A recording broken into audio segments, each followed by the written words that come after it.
Coming up next on Get Caught in a Net. Get caught in a net with Anet.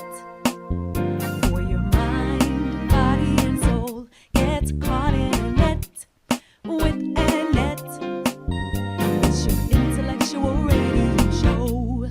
Here to inspire you and encourage you to be your very best. Get caught in a net with Anet.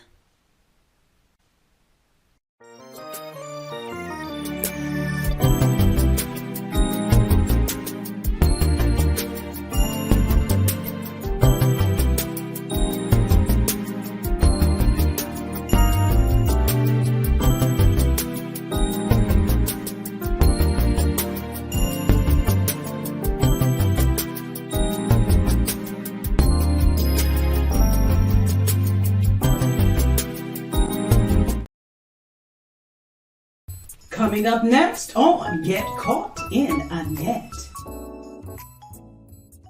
Get caught in a net with Anet. For your mind, body, and soul. Get caught in a net with Anet. Hey guys, welcome. I'm having a little technical difficulty over here. I'm not sure what's happening, but this is your girl, Anet Harris. I am so glad that you're joining us on this afternoon. Come on in. I am the host of Mind, Body, and Soul with Anet, brought to you by Get Caught Internet Incorporated, of which I am CEO.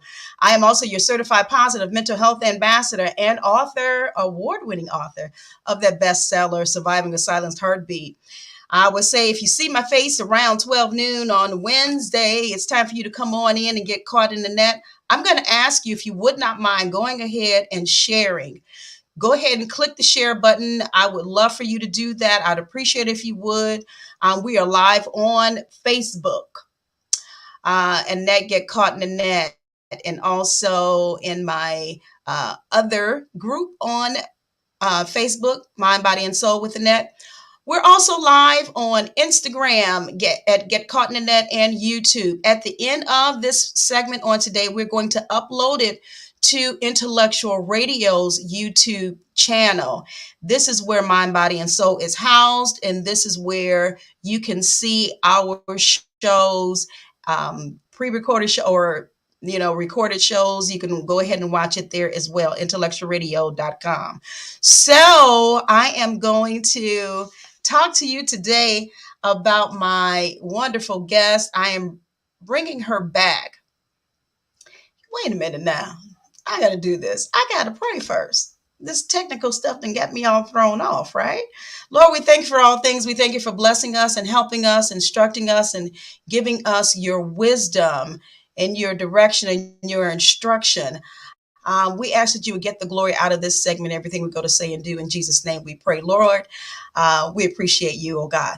Hosea 4:6 states, my people are destroyed for lack of knowledge. Because thou hast rejected knowledge, I will also reject thee. Do me a favor, when you come in, yell, say hello. Let me know if you are able to hear us okay, see us okay. Let me know how this connection is going. I would appreciate it. I see some of you have stopped in already, but let me know. Is the connection good? Because I want to bring on my guests and I don't want any interruptions. We are presenting our Where Are They Now segment. Today we are bringing back again Monique Fultz. We had her on in November of 2023. I'm telling you, these years are days are going by so fast. But we had her on under our Authors Unite to Get Caught in the Net. And so we wanted to feature her and talk about her book. Last year, many of you know I was able to connect with so many wonderful, absolutely wonderful authors. I met them at book fairs and being in the Authors Guild, and I was afforded the opportunity again to be able to connect with this young lady through a book fair here in Chicago. And I'm telling you, when I had her on, we talked a little bit about her book. I don't know if you can see it. Nowhere to Call Home. Nowhere to Call Home. When I interviewed her back in November, I had not had the opportunity to get her book and read her book by at the time of the interview. I ordered it the same day that she was on the air, and I finally got it like probably like weeks later. It finally came, and I was writing. I said, "Oh, the book came in," so I grabbed it, and I was heading out somewhere. Driving somewhere, my husband and I, and so we were we were driving, and I'm not even gonna tell you no story. I started reading the book, and I literally started crying as if my mother spanked me because I had done something wrong. I was heaving crying, and I hadn't even gotten through the first chapter. And I said, "Oh my God, this is so intense." Now, mind you, I had already interviewed her, right? And I said, I have to have her back. I know you guys is like, okay, why is she talking so much before I bring her? I wanted to set that up. The reason why I'm bringing her back in the Where Are They Now segment, I want to talk to her in more detail about this book, but also I wanted her to share with you guys what is happening now with her in respect to the book, in respect to projects that are coming up regarding the book. God is opening so many doors for her, and I'm telling you, she is on a roll. And I had to get her back because she's blowing up, and I don't know where she's gonna be after a while. So I want to get her back on Mind, Body, and Soul. I see her in the backstage laughing. I'm bringing her on now, honey. I'm speaking that, okay? Oh my God. How are you Thank doing? Good. Sleepy, but good. I'm good. How are you?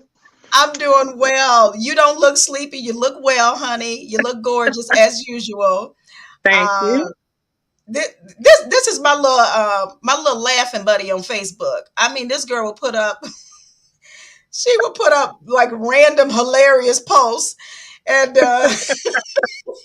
have us Those all posts get cracking me in up. trouble. They get you in trouble. Well, honey, I'm over here laughing with you. So continue to do just that. So I see, guys. You guys are hopping on. I don't know if you got a chance to meet Monique back in November, but I'm going to ask her to introduce herself to you guys in her own words. She might be reintroducing herself or introducing herself for the first time to you all. So, Monique, who are you, and what's going on with Monique Fultz? I am just a regular girl, so I thought, but I just published my first book in January of 2023. My second book, I think it was like May or June of 2023. I am working on my third that should be out in a couple months, fingers crossed. Um, have my play coming up. Been very busy. I have 4 kids, have horses. Everything's going great. Okay, she did that really, really Tell quick. about myself. I know, and I did that on purpose. But anyway, Hmm. We just had this conversation. I know. But I wanted to know who you are. But more importantly, your journey. And talking about that is what we want to do on today. I see you ladies come in. Let me recognize you real quick. Janice Pritchard. She says I was greetings, like trying and to like share. for everybody. Natalie Murphy, another author, is on. Thank you so much. Okay, you guys can see and hear me fine. Thank you. Thank you. Appreciate it. Somebody said, did she say horses? Yes, she did, honey. And I we're going to talk did. about that. All right. Yes, that is an important part of her life. So let's see. Oh, okay. You guys are responding to my asking whether or not you could hear me. Wendy Smith, great afternoon. Thanks for joining us. And of course, Tiffany Green is on. Yes, she is on. Yes, fire. I see fire emojis. Yes, she's fire, honey. I'm telling you. Okay, so let's hop into this. Now, you mentioned that your first book came out in January of 2023, Yeah. and then the next one thereafter. So the one I have is the second edition. Now, was the one in January, was that the first edition? Yes, but I found out that my editor kind of messed up on some things, so I pulled it and had it re-edited. Yeah. I had to Gotcha. get I think we talked about that. I had to get a new editor and everything. Cost so much money. Right, right. Yeah. Yeah. Uh, Tiffany, you know about that. Tiffany be trying to help folks. I'm telling you. I didn't meet Tiffany Um, until I spent all the money. So I know. I know. Look, trust me, I know that wasn't Tiffany that did that. I know that wasn't Tiffany. yeah. But yeah, so right, I think you did mention that before, but Yeah. I was just trying to make sure that I didn't miss nothing. No, everybody asked me that. I'm getting used to it. Okay, all right. So before I brought you on this time, I mentioned about me actually having the opportunity to read your book. When I first purchased the book and received it, actually, like I said, I just read like the first few pages. The other day was when I actually sit down. I read the entire book again. So I was going to pick up where I left off. I'm just going to be honest, but I said no. Let me go back to the beginning and read it. And I had I told you this, I had all kind of emotions. So when I'm reading it the second time, Monique, I'm like, okay, I'm gonna be strong. I'm just gonna really read this or whatever, right? So as I'm reading, I'm getting angry, I'm getting upset, and then the tears start coming again. I say, oh man, I thought I was gonna be strong with this. And I'm telling you guys, look, the little commercial break, please. Should they go to Amazon for your book? Yeah. Okay, It's please on go to Amazon. Amazon. Go to Amazon, know where to call home. You must, I'm telling you, you must get this book. I if you want to learn something about first and foremost an individual's background, their journey, and what they've gone through. I always say our journey is not for us alone. And we go through things, we go through situations. Sometimes we may not understand why we're going through it at that moment, but it's going to help somebody else if we are able and willing to share it. And I'm so grateful to you for sharing this, because what you've done, you've not only shed light on your own personal, but you shed light on the foster care system. Okay, so and I think this is wonderful, and you have so much that's going on, that's coming out of this. So I don't want to jump ahead of myself, but I want to do this. I want to talk to you first about your relationship with your mom. Mhm. Because when I first heard about your journey, I'm thinking, okay, well, maybe she was given up for adoption or something, or in the beginning, whatever. But your story is a whole lot different than a lot of individuals that end up in foster care. So can we talk about that, if you do not mind, your relationship with your mom, your home life, as you were growing up? My relationship with my mom was very toxic due to all of the abuse. And I think it was because she had her own personal issues, and we didn't really get a chance to talk or work through those issues because she actually passed away when I was 14 and I was in a group home. So we didn't really have a relationship, which is probably why I don't know how to build relationships now. It's kind of hard for me. Yeah. Yeah, yeah, yeah. Wow.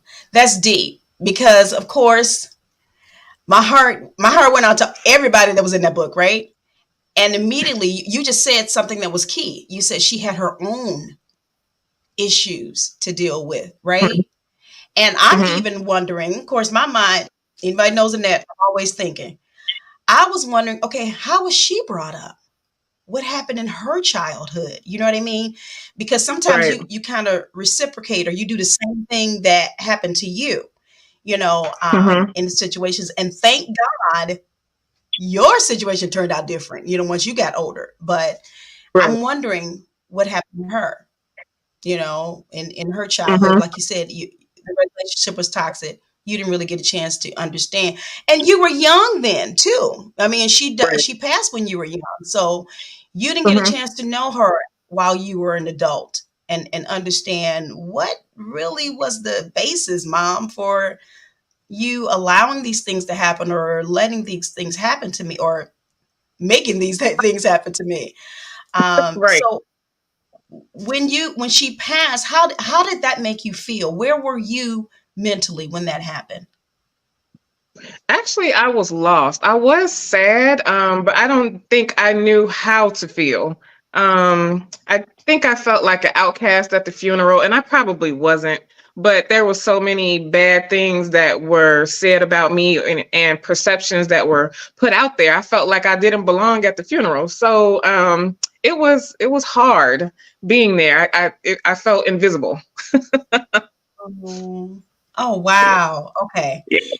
And I can imagine. I can only imagine. So 14. Now you didn't get married and have your first child until what age? 20. I had my Okay. son when I was 20 and I got married when I was 23, I believe. Okay. All right. So it was well after that though. All right. So wow. And that's probably why you bring in the aspect of, because you didn't have a really good relationship with her, you didn't really know how to cultivate relationships or how to build on it. Um, Well, yeah, because but people, someone says, I love you. It's like, what does that mean? You love me. right. Okay, that's fine. Is that an emotion? We're just going to say it. So I didn't know what that meant. It's like, okay, whatever. Wow. That's Yeah, deep. I know. So so then how do you think that you were able to love your children? I had to teach myself because I didn't tell my kids that I loved them for a long time because I felt funny saying it. I didn't know how to say it. I think I Yeah. still struggle. It's a Oh, struggle. okay. Okay. Yeah. Now, did I ask you this last time? Did you end up seeking out counseling and therapy? Yeah, I did. Okay. And she made me like say I love you for like an hour. But I'm like, okay, saying it and meaning it is two different things. So it was a lot. I had to really dig within myself to learn how to say, because nobody really said it to me before unless I was in a relationship. And relationships, that's not real most of the time. They're just saying it because it sounds nice. So when Mhm. does somebody genuinely say I love you? That's rare. Hardly ever. Yeah. Yeah. Wow. This is so deep. This is so, you guys please get this book. Let me hop over here real quick. I'm gonna see some of these comments on here. Miss Mabel, thank you I was for trying to joining. keep up with them. Right. It says yes, very emotional. Let's see who else is on here. Oh, Tiffany said, yes, thank you for sharing your story. We're going to definitely see you on the big screen. I totally agree. And I cannot wait for that to happen. So while you're preparing for you to go on the big screen, I'm kind of hopping around a little bit. Are you, how is this making you feel? Are you, uh, and even support behind it?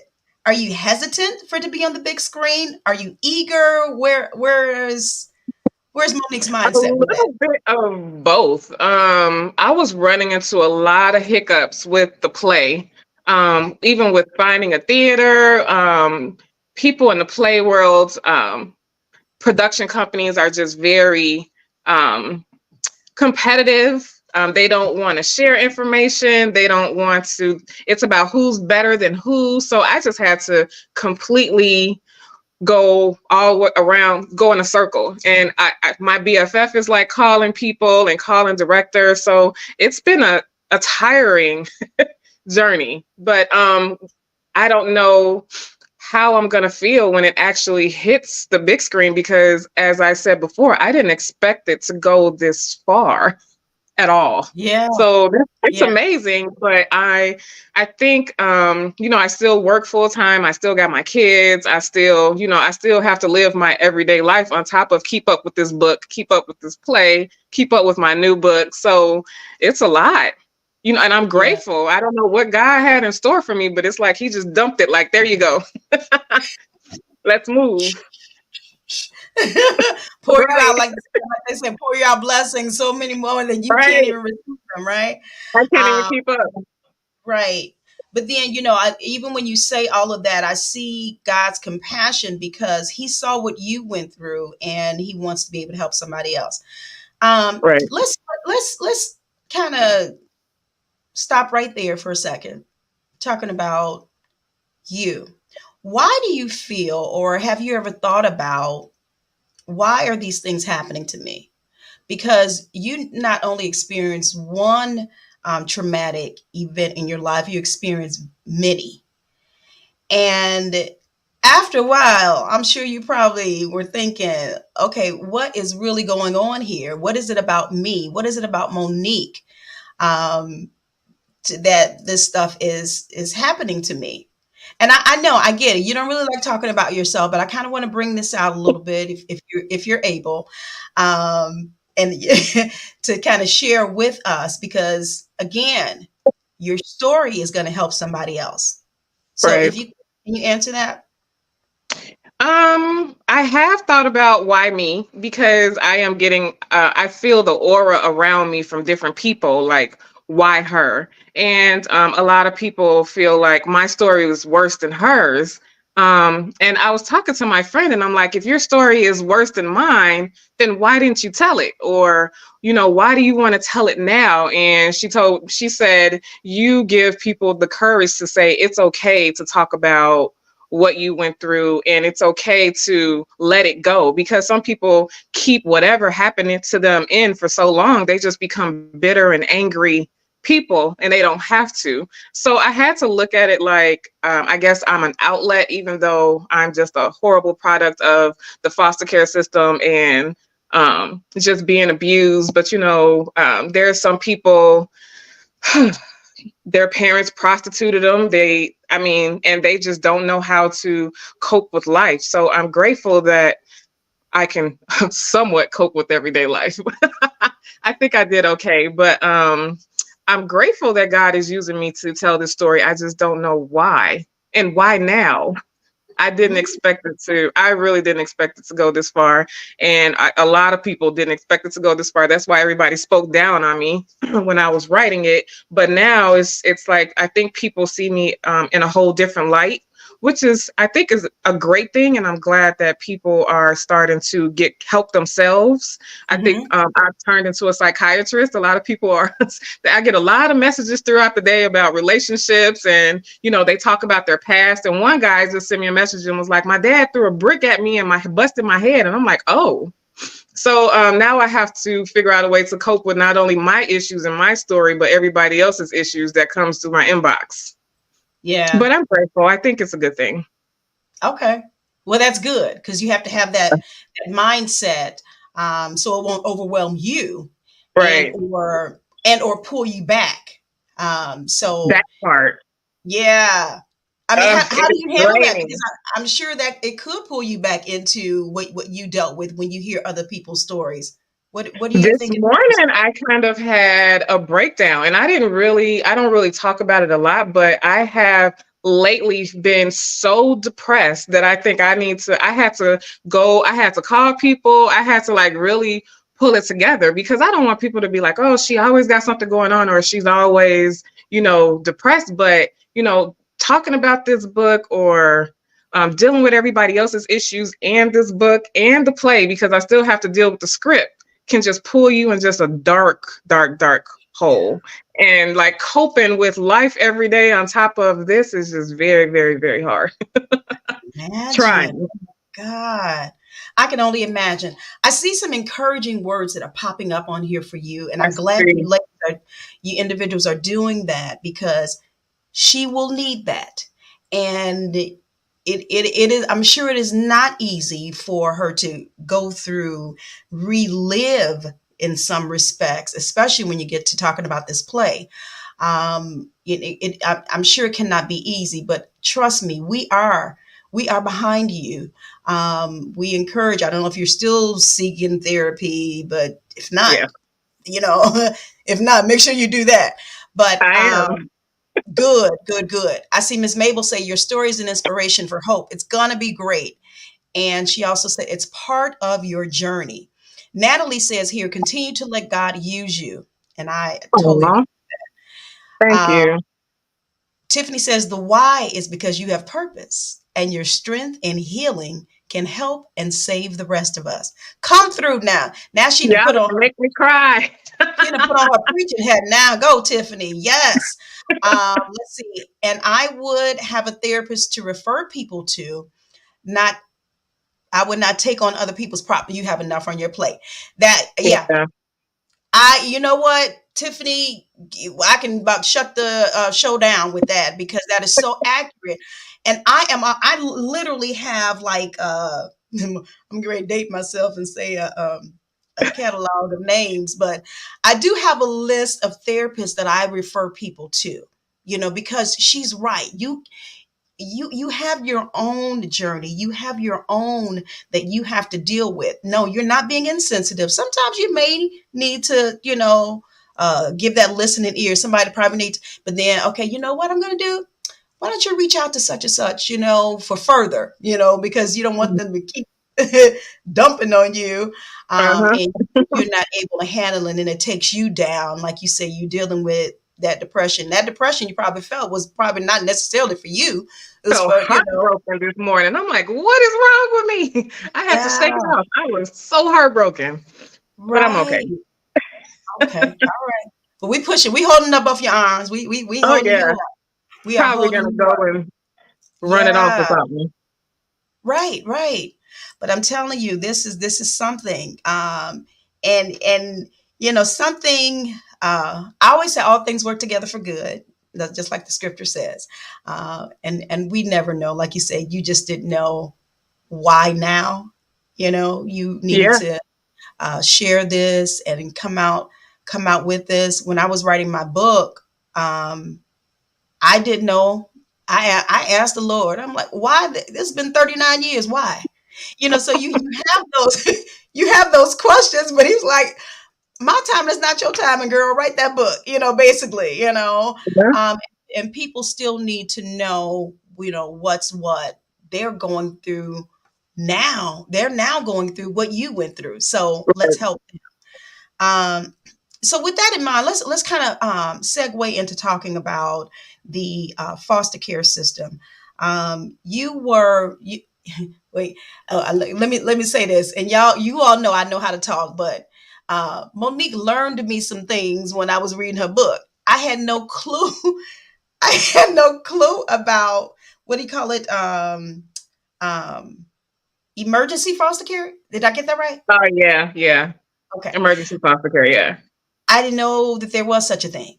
All right. Can you talk to us about emergency foster care and how Monique became involved in that?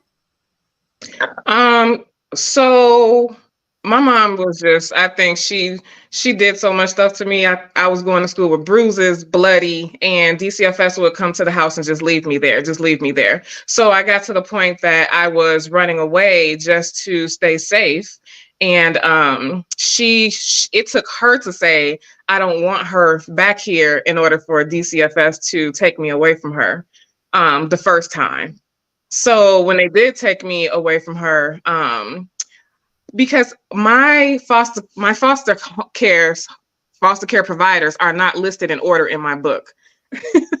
I just Okay. pointed out the ones that should be shed some light on.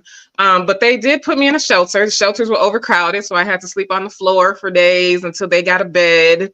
And then they would put me in a foster home. I only had one good foster home, which I talk about all the time, only because they showed me peace. They got me addicted to horses, Natalie, my big baby. That's like my therapy session. And then they sent me to the foster home who made me live under the floor with no toilet, no food, no water, and tried to set me on fire. So it took I think they put you through a program and they offer moms all these incentives, to get yourself together, to get your kids back. And the first time she came and got me, and she acted like she wanted me, and she was so hurt that I was gone. And then when we get outside the police station, she runs me into a brick wall. So they put you in emergency foster care until they get either get things squared away with your mom or your permanent housing, or until they find you somewhere to go. So I think I was in emergency foster care maybe once or twice. Okay. Okay.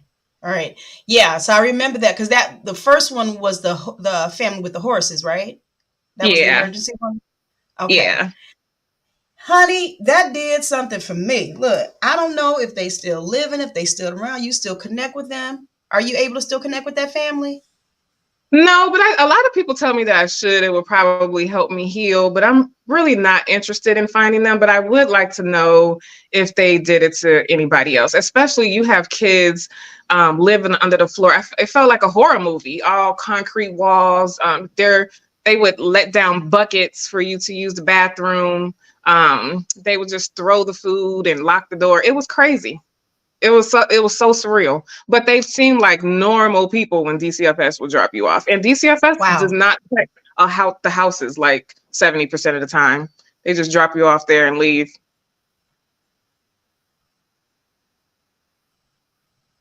My God. Now that's something we're gonna put a pin in that because I want to talk about the foster care system as well.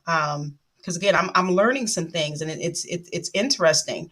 I've heard, and you sometimes you hear horror stories, you know, about individuals being in foster care. I've also heard how some families will just take on children because they're trying to get the money. Is that the same with foster care? Hmm. Is that what is that? That's foster care, right? Yeah, Okay, they do. just to get the money, and Hmm. treat people like everything. And my God, your book just kind of detailed. I'm telling you guys, while we're talking, you can open up another browser, go to Amazon, and get this book. Nowhere to Call Home. I mean, the title alone says it all. Nowhere to Call Home. You, goodness, there's just so much in this book, and I don't want to. I'm not giving everything away because y'all need to buy the book. But there were some things I believe when were you at this school and there were poems or something, honey. That was I with the earmarked. first foster home because they put me in school. Yeah, I earmarked some stuff. That's why I wanted to I wanted to try to address this today. Okay, so and these were some deep poems. Wait, how old were you at this point? What grade was this? I'm gonna say between like 10 and 11. Yeah, that's what I thought. It was young, but this was some Yeah. deep stuff. Yeah. Um, and I just let me if I read something real quick from the book. I should have asked your Sure. permission. Okay. You can. Okay. This was one of the foster homes that Monique was in, and like she said, they put her in school, and I believe you were really starting to feel loved, or we talked about in the beginning about how you didn't really know what love was. You were starting to see a different side of life, if you will, Right. um, and it was looking and feeling good to you, right? Hmm. And so, it wasn't easy for you because I think they were trying to get you to, come and eat. You didn't want to eat. You didn't want to talk to nobody, whatever. Then when you got to school, it's like you could start relating to, the children and then also the poems. There was a poem here that I think someone else read. Being found is almost as satisfying as returning home. I just want to leave that right there. I'm not going to read no more.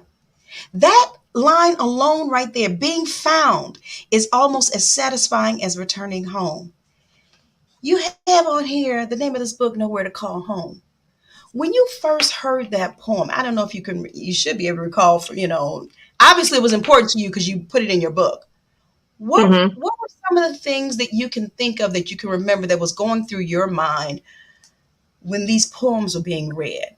Were you immediately relating it to you, I or what were did. your And thoughts? plus, I thought at the time, I thought I was already at home. I didn't think I was going anywhere else. I thought God was like, it's over.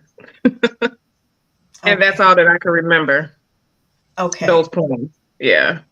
okay, all right, okay. That's deep. To risk me crying throughout the rest of this interview, I want to ask you to talk to us about the horses, the significance of the horses. I know you mentioned it in our first interview, but talk to us about the significance of the horses, because I was able to read more detail about the horses in your book. But can you share with those who are watching and listening about the horses and its relation to you and the journey that you were going through?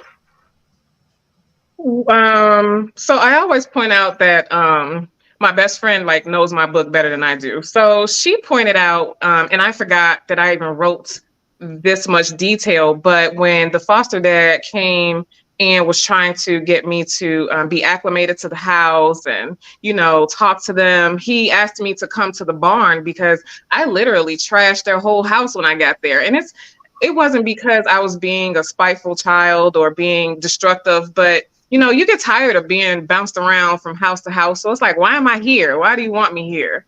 So he's like, let's go to the barn. And I didn't trust men. So, I stood there and peed on myself. So he stared at me and didn't flinch at all. And he's like, go change your clothes. Go, let's go to the barn. And when I tell you, the ride is not that far. It's probably like 3-4 minutes. It felt like 45 minutes. I'm like, what's about to happen to me? This man is about to be like any other man. I didn't trust him at all. And we get there and he showed me like all these big horses. And he's like, I'm going to leave you here and you're going to brush all these horses until you're not afraid anymore. And I'm in this barn and, I'm little and the horses are extra huge. And I'm like, what the hell? You got me in here brushing these horses. But it became like my therapy session. I was like I started looking forward to seeing them every day. I feel like they are the only ones that will quietly listen and not judge. And even now, if I feel like I need somebody to quietly listen and not judge, I'll just go to the stable because, people can be cruel. And they were cruel to me for a long time because, I was raised by different backgrounds. So, of course, I was called this white girl, this Oreo. I do too much. I think I'm better. But when you're raised by 80 million people, who do you identify with? That's a horrible thing about being in the foster care system. And, a lot of people will come to me and say, my home life was horrible. And I don't take away from anything that anyone has ever been through. But when you can only identify with strangers and that's all that's raised you your whole life, who are you supposed to be? So the only thing that I could relate to was horses. It's like my favorite animal, my peace. Wow. That's amazing. Yeah. When I was younger, I used to always say I wanted four horses, one black, one white, one brown. And what did I say? I forgot the other color. Anyway, I would always say that. And I, not even thinking about what it could do or what it has done for, even people like you, individuals like you, and what you've dealt with. That was, and I know that you had a trust issue, like you said, when it came to men. So I can only imagine what was going through your mind when he said, let's go to the barn. You probably, Lord, here we go again. But to your amazement, something fruitful came out of that and you were able to learn. And I'm just grateful that, God was able to even work through him, his wife, and giving him wisdom, to get you out of that funk or whatever you want to call it. Yeah. I don't even know if I want to say it was a funk. It was just what you were used to, so that those were your actions and your reactions from it. So, somebody on here said, oh yeah, people are very cruel. You're right, Tiffany. They are very cruel. And it's just amazing. And then, my heart just really goes out to children. That's probably why I cried so bad when I was reading your book, because I'm thinking she's just a child. She's just a child. And then people don't know the way you treat people. We're talking about people being cruel or whatever, or what have you. That's going to have a lasting effect on them, so we have to be careful about what we do, especially, with the children and how we're bringing them along. Um, I am so grateful to God that He took what you went through and turned it around. You didn't take, and I know I said this last time on the show, you didn't take what you went through and do it to your children or do it to somebody else.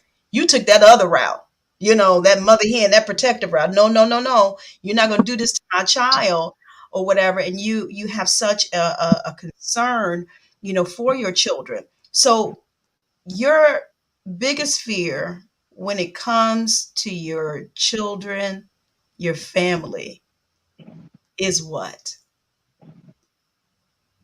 Um, Not being able to shield them from whatever I went through. Like, I don't believe that a little girl should sit in a man's lap. If I caught my daughter sitting in a man's lap, I would probably snatch her and probably shoot at him. I don't, it gives me, I cringe when I see little girls kiss a man in the mouth, even if it's their dad. And that's just probably my own personal issue. But I am probably overprotective, and that would be my biggest fear, just like not protecting them from not knowing the signs and protecting them from whatever I went through. Right, right. Yeah. And how do your children feel about that? Do they feel like you're too protective over them? Do they understand, I think they why you understand are? now, but they used to. I think they used to hate it, but I they can understand imagine. now. Okay. And what's the age range of your children now?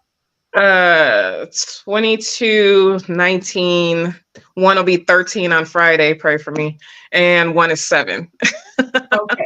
Okay. All right. So you have little babies. Okay. All right. Yeah, I How adopted the last 2. the last? Okay. Right. Right. Okay. Yeah, I Yes. adopted them from the foster care system. Okay. Oh Yeah. wow. The one that's turning 13. Okay. Yeah, we'll be praying. Yeah, We'll be yeah. praying. The attitude. I'm sure. I'm sure. Now, have Yeah. you been able to share with them the things that you've gone through, or have you just shielded them from that? I kind of shielded them from it. I don't think they know. They have the book, but my son read like 2 pages and he was like, "Ma, you're my mother. I'm uncomfortable." He stopped reading it. So I think they have an idea, but no, I haven't really sat down and talked to them about everything. But I think they understand. Yeah. Yeah. Hmm. You would have to definitely be led of God Yeah. when that time comes to see, when, if, how, to share it with them. Yeah. Uh, one situation in your book really, ooh wee, I thought somebody wasn't gonna live because they ended up kissing one of your babies on the cheek. That was it. I was Oh like, yeah. I lost it when he kissed my baby on the cheek. I was like, but he he understood later, but I think he got offended. Like he said, he felt like I was calling him a pedophile. right. Yeah, I mean, he has to understand that's the lifestyle, what happened to you, where you came yeah, from. he Um, understands now. okay, good, Yeah, good. Look, he got it later. I was rooting for that one, and then I was like, oh man. Oh, everybody was rooting for Brandon. No, no, no, no, no, no. That is not the end of my story. Okay. All right, I'm not gonna mess with her on that one. Look, y'all probably like, what they talking about? Get the book. Please get the book. Nowhere to call home. Nowhere to call home. Can y'all see this? I know the light is kind of shining on it. Nowhere to call home. Amazon. Monique Fultz is the author. Please, you must get this book. You need to understand what it is that we're talking about on today, and this foster care system. We're talking with her today because she is a product of the foster care system. She wrote a book, what I just showed you. And from this book has come so many wonderful opportunities for her to share about her life story on various platforms, which one of it is it's turned into a stage play. Whew, that is so deep. That is Yeah, deep. And I think it's going to bring out more emotions and everything else being on the stage. It's different, in black and white, sitting there reading. What do you expect from this stage play? I hope that it brings awareness to different audiences outside of the foster care system. A lot of people look at kids in the foster care system as lost, especially teenage girls and boys, and they are lost because nobody really cares anymore. Everybody's just doing everything for a paycheck, and the people who do care, they're probably burnt out. So I hope that it just brings a little bit more compassion to kids in foster care and even girls aging out. They age out and they get thrown out on the streets, and then half of them don't even have anywhere to go. So I hope it brings awareness to human trafficking. A lot of people don't know the signs of human trafficking, and they think some of these girls are just prostituting themselves, and they're really not. So I just hope it brings awareness to a lot of different issues that's going on out there. Yeah. There was something, and somebody help me out. You said something when you said aging out of foster care. I think they just opened up something in Chicago, didn't they? Some kind of Um, a home or something. I saw it on the news, and I really wished I had it that I could share. When they age out, there's like this facility where these young women, young adults can go to live. Um, oh, I'm gonna find it. I don't know if anybody on here knows what I'm talking about. Here in Chicago, they just opened up something, and I can't remember what side of the city that it's on. But they understand how when they age out, it's like they're kind of left, to fend for themselves. And so, it's like, now what? yep. And I remember having a young lady on my show who was a product also of the foster care system. When she aged out, she literally had nowhere to go. And this was like years and years and years ago.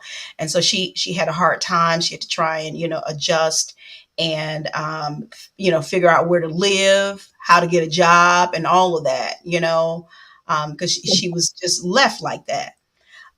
So I'm gonna look that up, and hopefully maybe I can put a link in it on this particular feed, um, so you guys can understand what I'm Yeah, talking this about. is there's a lot going on. I see this. So let's see. I see you, I'm Shannon. happy Thanks for that coming everyone's in. so engaged. They are, because this is deep. This is really deep. Talking about the foster care system. Okay. Um, who is this? Janine Harris. Thanks for coming in, sweetie. I appreciate you. She says, great afternoon. And she made a comment here. I personally knew a couple who took on 5 children who were all siblings. They are all adults now and doing very well. I heard that is very rare. Yeah. They were really Yeah, it is. precious people. They were her neighbors, and our children grew up together. Um, have you heard about good instances like that, or Monique, similar to what Um, Janine about? I'm gonna say a very small percentage of kids raised in foster care are successful, and a lot of it's very rare that someone will take in 5 siblings. They're usually broken up. Wow. Wow. Yeah, Because you still had siblings. You were the oldest, right? yeah. Okay. And so were you guys broken up? They were not in foster care. I was the only one put in foster care. Gotcha. Okay. Yeah. Okay. Yeah. I have heard that it is very rare for that to happen. Oh, I found it, guys. Yes. All right. So in September, I knew that it happened not too long ago. It's called the Casey Foundation, the Annie E. Casey Foundation. And they have, I'm going to try and pull up this article here, to help those who have aged out of foster care and helping them where to go. So yeah, this or they started this in September. Well, this post was from September, And I just thought it was wonderful. I think I saw maybe like a little clip now, from on the news about it. That's why I really couldn't, grab it that much. It was a clip about it, and I was so excited because I have again heard of those aging out, and it's like they have really nowhere to go, you know, Yeah. and what to do. So you're hoping that your play will bring more attention, to that particular situation. And let me talk about this a little bit. I know we've already stated your last two were you've adopted them, Hmm. correct? Yeah. Um, was that a part of your healing? Was it a part of you just giving back I to think it was adopt? part of me giving back. I think I was gonna adopt more, but DCFS just kind of just took that away from me. And I do plan on opening up a group home later on down the line. I don't think I could think about anything else right now, but that is a goal. But as far as getting foster kids of my own, I don't think I will be getting any more. I was listening to one of your segments, and they were talking about taking in foster kids, which is a great thing. I think everyone, but I think people think that they're going to get this perfect child, and they don't realize that you're getting somebody who's been through hell. So they're going to give you hell when they get to your house, and then when they're not who you expect them to be, you want to put them out, and you want to tell DCFS they got 14 days to come and get them. So I think a lot of foster parents don't do research when they get these kids, and then when the kids come in their house and turn it upside down, they're making the kid worse because now you bouncing us around. We got to pack up our stuff in the black plastic bag and probably go somewhere worse. And Yeah, you're wondering, why these kids turn out so bad. So I hope it gets better. yeah. Yeah, I'm glad you're bringing up those points because that's good. For people to understand who maybe are looking towards the system to foster children. They need to, as you already said, they need to do the research. They need to Hmm. understand, the details of it, because I don't believe that you were just some kind of wild child. You just wanted to be loved. And so Hmm. when you went to the first foster care homes, you like trashing the house or not talking to them or not coming to eat dinner, which is something you weren't used to anyway, wasn't because you were I just want to be mean. No, like you said, you don't know what they have dealt with already. So do the research, guys. Do the research. Let's see. Janine says, yes, this is a true story. That could went through a lot to they could have went through a lot to get the children. A long process, but it happened. Okay. Exactly. These kids need unconditional love. That's right, Miss Mabel. I totally understand. And Janine is saying, teach, Monique. Yes, she is teaching. She is teaching and educating us. Um, if you guys are just not joining us again, we're talking to Monique Fultz. She is author of Nowhere to Call Home. I know I keep pulling up this book, but I want you guys to make sure you get it. Go to Amazon and get it on today. We're talking about her life's journey through foster care system, how she is has rebuilded, is continuing to rebuild her life after that, and what all God is doing as a result of this book, as a result of her life's journey, and the horrible things about the foster care system needs to be eradicated. It needs to be eradicated. It needs to. We need to bring light to it and understand and know what is all going on. See, I'm gonna tell you something. Unless you're dealing with something yourself, unless maybe you've been through the system or um, any other situation, we're talking about, you are not going to give a lot of attention to it. Hmm. I just say it like that because you're like, that ain't me. That don't bother me. But no, we really need to open up our hearts and open up our minds to understand what it is individuals are dealing with. When I was reading your book, Monique, and you mentioned about, sometimes you would just constantly just try to run away because you were trying to run away from what was dealt to you, what you were dealing with. I started thinking about a lot of and I'm just going to talk here in the Midwest in Chicago. A lot of children are out here. They're out here doing any and everything. They're, you know, um, burglarizing places and, running in groups and doing these, what they call those group, the thing, mob, mob action things that I know they're what you're doing, saying. Yeah, and going downtown and tearing up stuff and this, that, and the other. Now, I'm not gonna say everybody ain't in foster care. I ain't gonna even say that because well, let me, No, they're not. let me stop. I was going to say to some of y'all children out there, but I'm not gonna say that. But yes, gangs, Janine, thanks, gangs, but some of them are doing because they don't have and they didn't have, or Hmm. you know, a bad hand that's been dealt to them in life, maybe systemic racism, maybe, whatever. And but we sometimes I want to get to the bottom and understand, why are they doing this? Where did this come from? Sometimes you go back to their childhood, you'll figure out some things. And so we need, again, open up our understanding, do research, try and find out what's going on. Um, Try and find out how we can help. What can we do to help? Hmm. What can we do to help? And I know y'all say I got problems of my own, I ain't got time or whatever, whatever. But if it comes knocking on your door, then what? Then what? What you gonna do? All right, let me read this comment because I sound like I'm preaching. Natalie says, as a former foster care parent, ideally, the foster care system should create training for parents before they're allowed to foster. Because, like Monique said, these children come with baggage, and most foster parents don't know how to deal with them.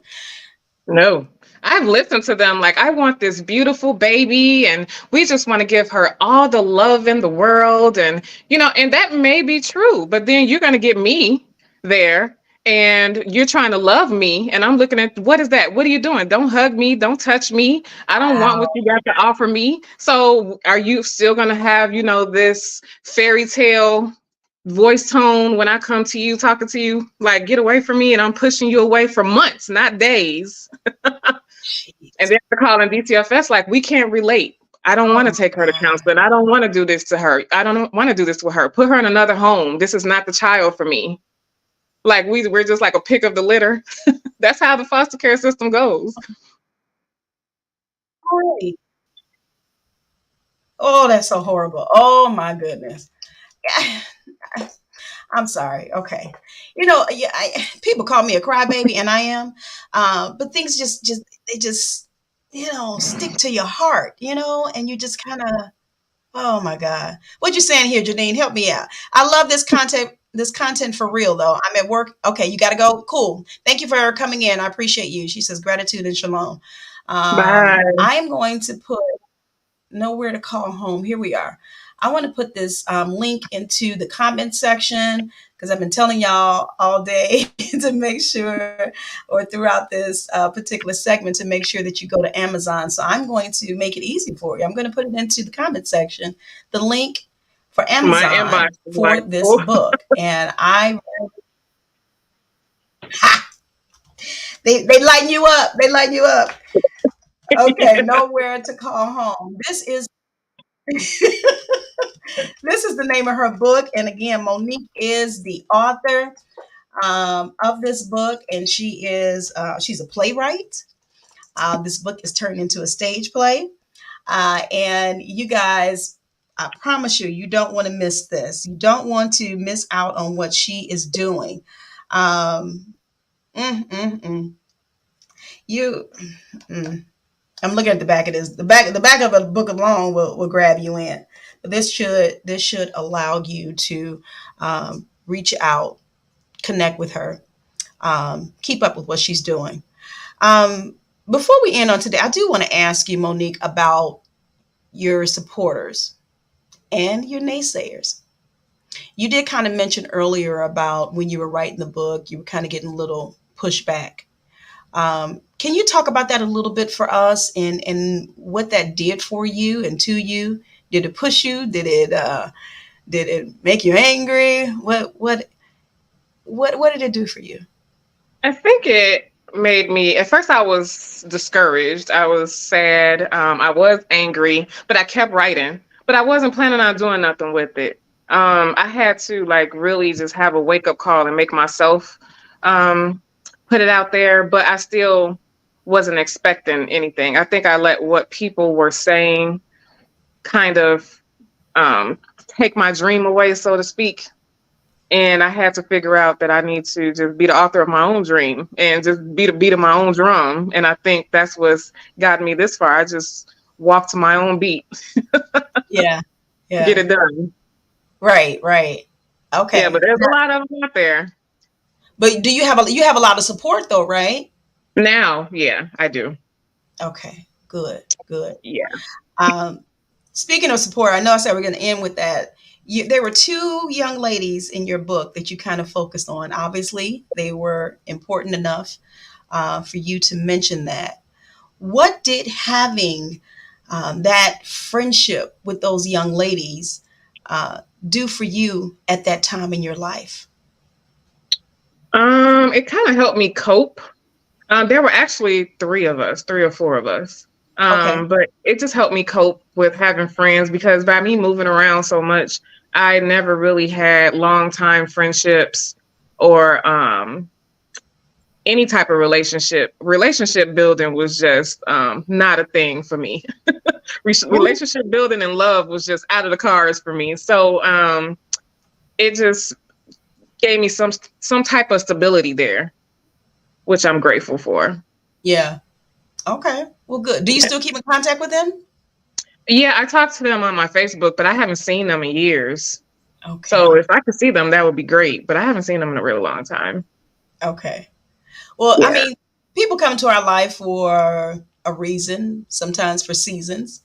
And I believe that I think you were all there for each other at the Hmm. right time, you know, from how kind of described it in your book. Um, I think that was the perfect timing. So, whether you see them again or not, that timing was perfect for each of you. Right. Um, because even some of the things that they shared about themselves, and I think you guys were able to encourage each other to open up so that you could get the help that you needed. Hmm. So I A thought lot of that was people don't like to open up about what they've been through, but it seems like yeah. everybody's opening up now. It's the age we live in now. Yes, yes, they're opening up. You got all kind of social media platforms and everything, and people just coming on. They just being real, whether they come on with their makeup or not, or looking. Yeah. They're opening up, and I think I always tell people the quickest way to get help is to admit you need it. That Uh, part. and so, I think more people are realizing that more and more now. That this is the way I'm going to get my help. Which, again, we come back in and talk about therapists and counseling or just friends or whatever to talk to. That is something that can help each of us. And this is what we want to. This is what we want to get across. Um, so the play is coming up. We got another book coming. Is there anything else that you want to share with us that you're doing? I'm not really putting the new book out there right now because I'm struggling with the title, but it'll be out soon. But I just feel like the title should be as powerful as this one, and it's also touching on in foster care when you're used to. We have abandonment issues. So when you're just used to being abandoned, it's hard for us to build relationships, which is what I talked about. So it just talks about all of the relationships that I've dealt with and sexual things. So it Yeah. is probably going to be for adults because we have a hard time with sex. We either hate it or we love it, or yeah, it's a journey. So I Yeah. just want the title to be eye catching. So I haven't really decided on the title yet, but it'll be a lot of advertising when it's done. And then the Okay. play I'm looking at August to September all the way through the end of 2024, probably into early 2025. Okay, come on now. Where you Yeah. come from? Why don't you? That sound like a tour. That's what that sound like. That sound like you going on the tour with this play. Yeah, Honey, it's go a lot of for it. work. Go for it. Yeah. I love it. I love it. Absolutely love it. I love that you have gotten beyond whatever inhibitions that you may have had to even write the book, first and foremost, and to share it with the world. Because that I'm sure it wasn't easy. I'm quite sure it wasn't easy. No, no. Uh, Natalie said she just ordered her copy. You go, Natalie. Thank you so Thank much. you, Natalie. I guess I didn't push enough of y'all to order order y'all copy. Oh And my there may God. be more of you who have ordered your copy. You just didn't say it on here, but thank you for those who have done that. And Natalie, yes, I was going to suggest that to her. Thank you for saying that you should enter your book in the Distinguished Authors Guild Award um, contest. I think you should do that. Okay. So we'll make sure you get that information, introduce you to Gina and her committee. I think it would be wonderful. Absolutely wonderful. That's giving me Um, chills. Don't make me cry. I've been crying all day. well, honey, that's okay. You Uh, know, crying is good for you. It's good for you. yeah, it is. Is there anything you want to share? Some encouraging words that you want to share with us?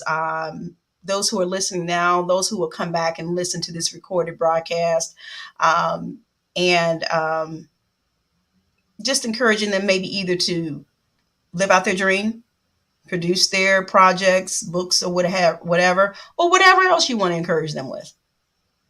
I do want to just say thank you. I constantly say thank you all the time, but for me to have so much support through this little, I call it my little foster care abuse journey. I'm just so grateful for everybody, and I just feel like don't listen to what nobody have to say, and that's going to be mostly family members. I feel like you're going to have to push some people to the side to get where you need to go and to just keep going, no matter Mhm. what it is. Yeah. Okay. All Yeah. right. Y'all heard it. She said, keep going no matter what. No matter what. We don't even care if you got some news today that you don't want to hear. Keep going. Keep pushing. No Mhm. matter what. God is always, He's in control. Allow Him to be. That's good stuff. All right. Well, we're waiting on that title of that second book. I'll be praying with you that the Lord give you the right title. But Yeah, that yeah, was kind of spicy, so I'm just getting everybody ready for it, but it's spicy. okay. All right. All right. And so we'll be looking out for the advertisements when we can order, pre-order, and all of that. So Okay.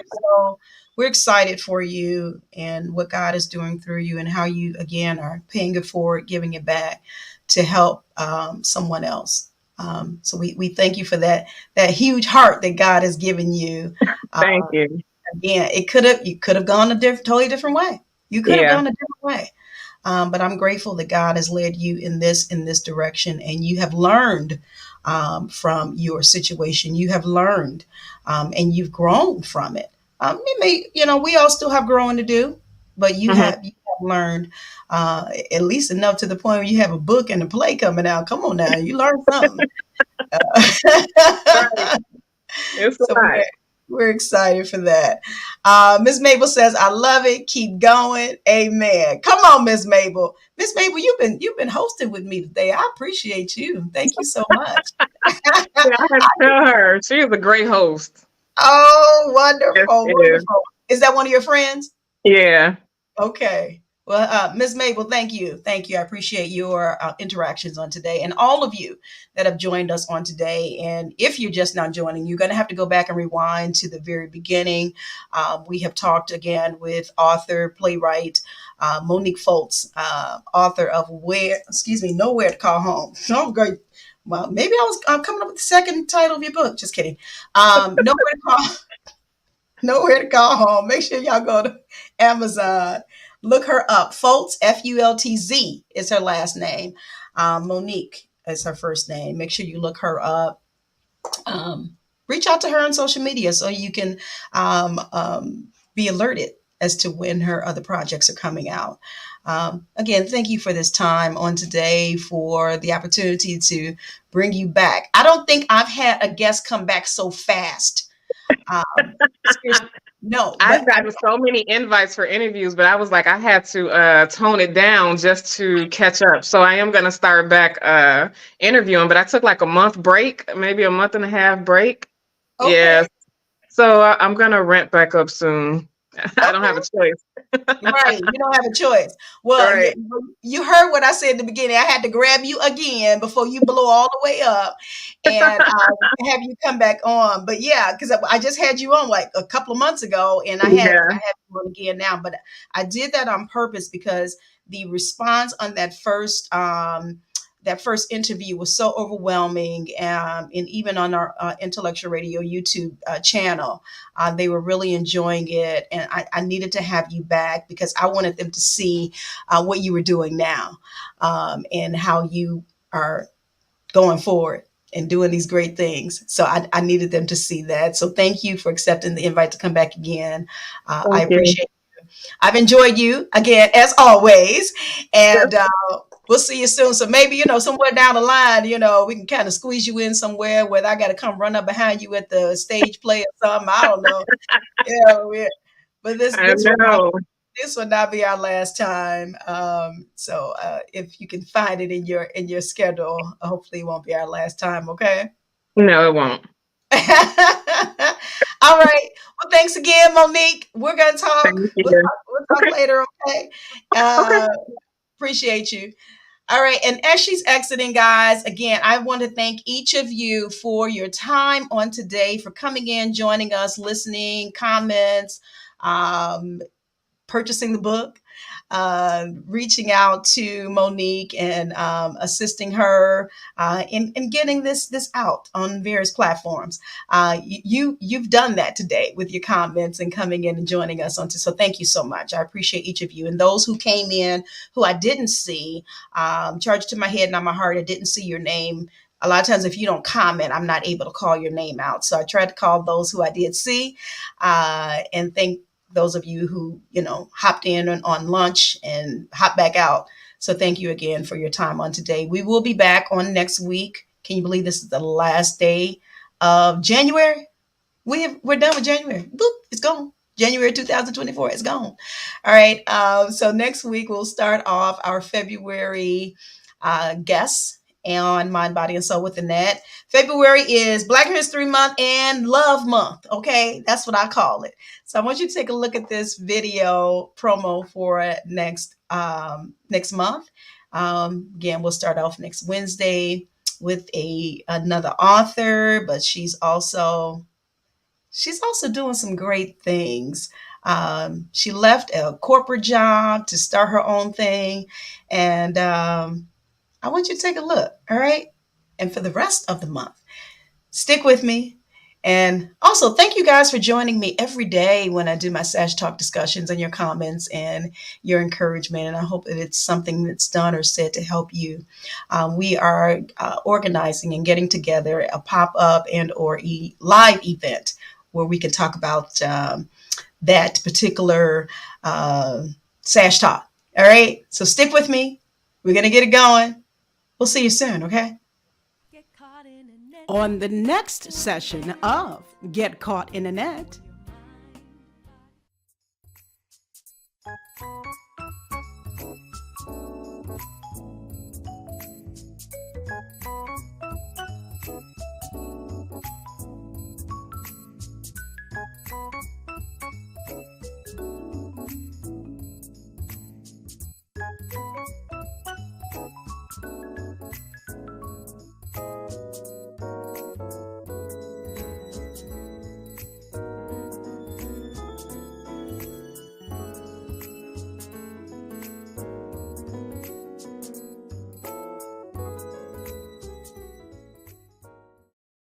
Get caught in a net with